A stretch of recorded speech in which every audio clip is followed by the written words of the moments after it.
बात कर लेते हैं अदालती कार्रवाई की। सुप्रीम कोर्ट आईनी बेंच में मखसूस नशिस्तें नजरसानी केस की समाअत मैंने अदालत में 3 दरखास्तें दायर की हैं। वकील हामिद खान, आपकी दरखास्त अभी अदालत तक नहीं पहुंची। जस्टिस अमीनुद्दीन खान की जानिब से ये कहा गया है रजिस्ट्रार ऑफिस से दरखास्तों के बारे में पता करें। जस्टिस अमीनुद्दीन खान का हामिद खान से मुकालमा, मेरे 11 रुकनी बेंच की तश्कील पर आईनी और कानूनी एतराज़ हैं।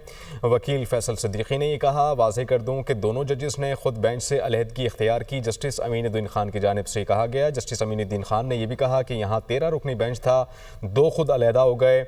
2 मेंबरान ने नोटिस ना देने का खुद फैसला किया। जस्टिस मुसर्रत हिलाली की जानिब से ये बताया गया, जबकि जस्टिस मुसर्रत हिलाली ने यह भी कहा कि आप क्यों कायल करने की कोशिश कर रहे हैं। जजेस के अपने एतराज़ के बाद पीछे क्या रह जाता है, वो दोनों जजेस अब बैठ कर क्या करेंगे। जस्टिस मोहम्मद अली मज़हर ने यह बताया, जबकि दोनों जजेस अपना फैसला दे चुके। जस्टिस मोहम्मद अली मज़हर की जानिब से ये कहा गया। आपको अदालती कार्रवाई से मुतालिक अपडेट कर रहे हैं। आपको बता रहे हैं कि सुप्रीम कोर्ट आईनी बेंच में मखसूस नशिस्तें नजरसानी केस की समाअत हुई।